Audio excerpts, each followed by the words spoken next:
Hello, my name is Michaela Rawls, and I'll be giving a mini lecture on how to grow mushrooms at home. This is a simple, easy, and nonetheless fun and fruitful way of having unlimited mushrooms. As we know, mushrooms start as a spore, which contain all the genetic material to create a fruiting body that we know in some look. Each mushroom can contain billions of spores, which one spore contains half of the code. And then when two compatible spores meet, they create hyphae, which is called mycelium. Germination can take place in many ways, but at home, spore inoculation is by far the easiest way to germinate at home. This step is most likely where complications take place, where the conditions need to be as sterile as possible to minimize competition and nuisance pests that could be piggybacking on your mushroom's medium, which this can create some nasty sights to see coming from personal experience, but it's just best to take all the precautions as possible to mitigate this. Spore quality also comes into play because at times spores are kept in suboptimal conditions, which could result in a failed inoculation, or sometimes just the syringe is not as pure as you thought, which could do the same thing or contaminate your spores or your mycelium. To ensure sterile conditions, I find it best to work in an area that I haven't been in a while. So this is a place with the least amount of floating particles and where the AC or the fans are turned off. Since I live in an apartment with pets, I don't do this step in the living room or my bedroom because there's carpet and dust and people have been living here that I have never seen before. So I do this step in my bathroom after like a good cleaning.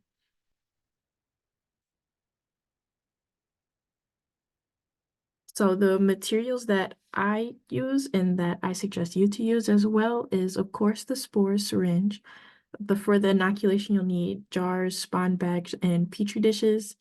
For the medium, you'll need birdseed. That's what I use. It's also the most common. Gypsum is for nutrients. You can also use, um, oh shoot, you can also use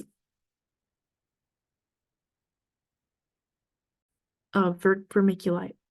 A pressure cooker, growing medium, so that's sawdust, your dead material, your sawdust, coconut coir, wood or straw, your growing chamber, abiotic needs, so humidity, airflow, sterility, of course, a water bottle, like a spray bottle, a fish tank heater, an igloo cooler, 70% alcohol is fine, gloves and mini gloves and mini paper towel, let me tell you.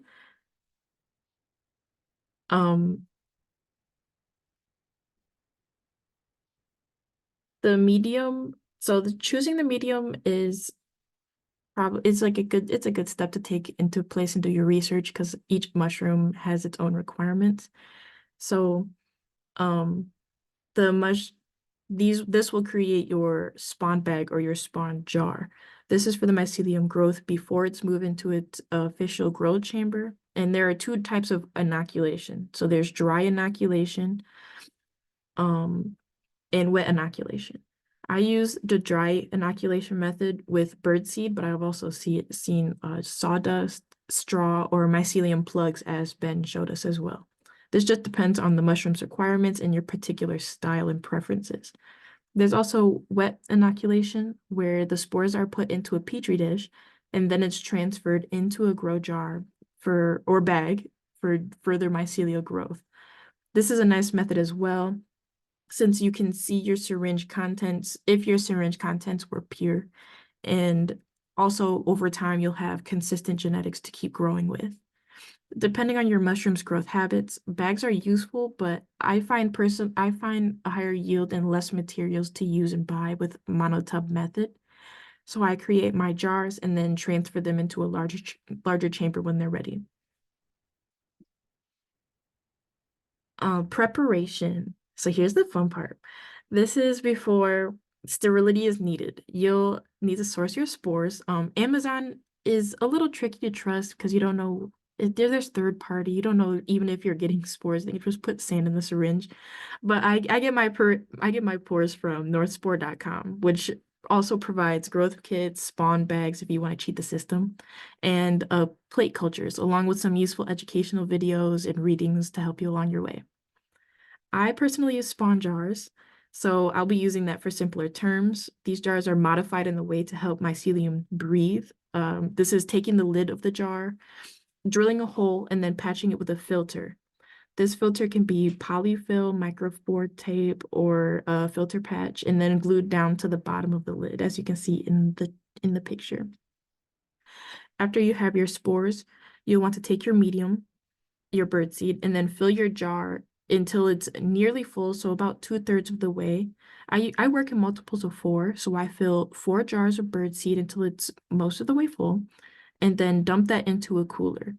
Then you'll want to fill the cooler most of the way to let the birds or the seeds soak overnight. I find that overfilling is better than underfilling because if you underfill it, then your mycelium can run out of water and then creates dehydrated and it you won't get your mushrooms. All right. Pasteurization. So this is about the heart of the whole operation.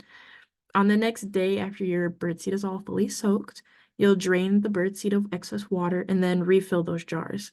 At this point, they're ready to be pasteurized, and this will kill off any unwanted organisms living in the medium that could possibly outcompete your desired fungus.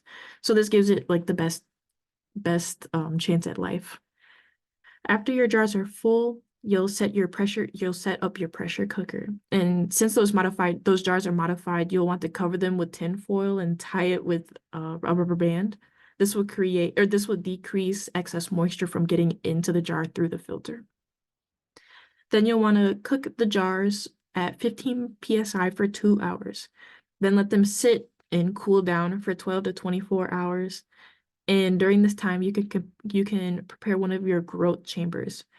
I use 2 black totes with one inside the other. So the bottom tote is shown in the middle here. You'll be filling this tote up with maybe 2 inches of water, and then put your fish tank heater in there. This will keep the jars at a constant temperature and some dark conditions for optimal growth.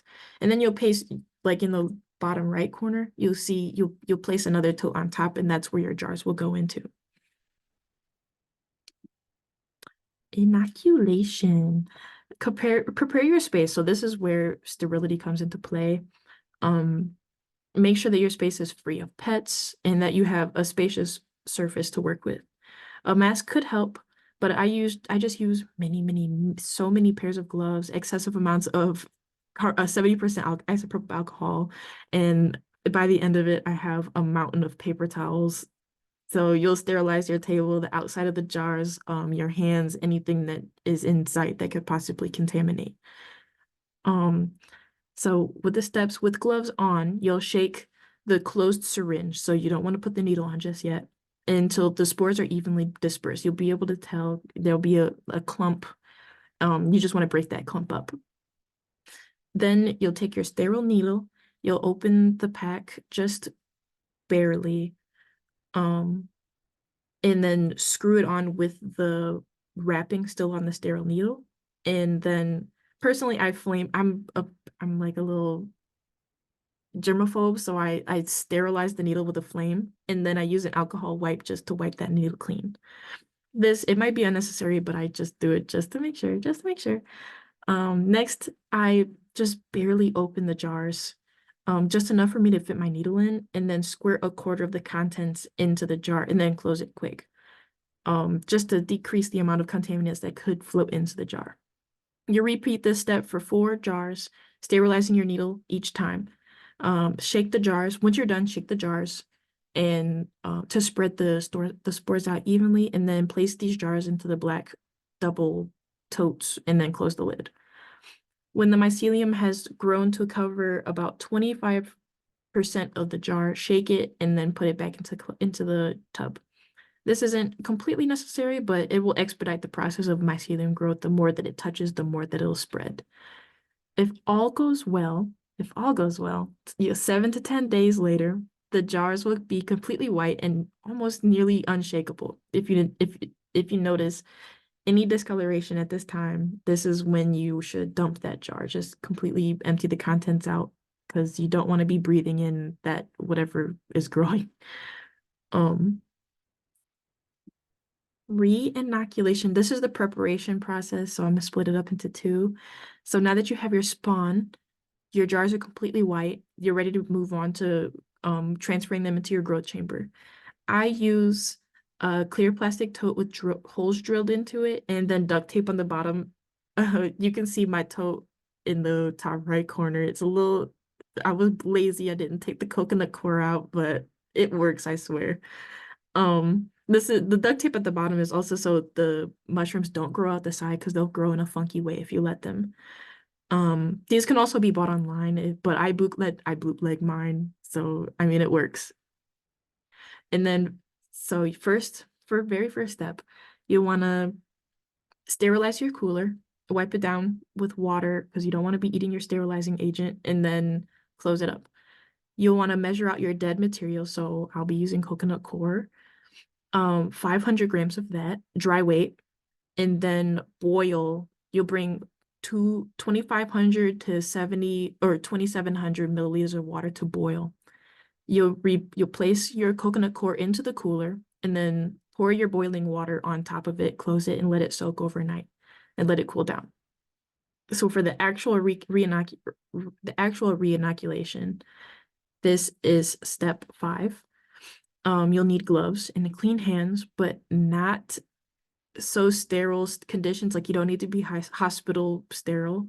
Um, this is the easy part. Sterilize your modified tote in the top right, and then wipe it down with water. You don't want to be eating your alcohol.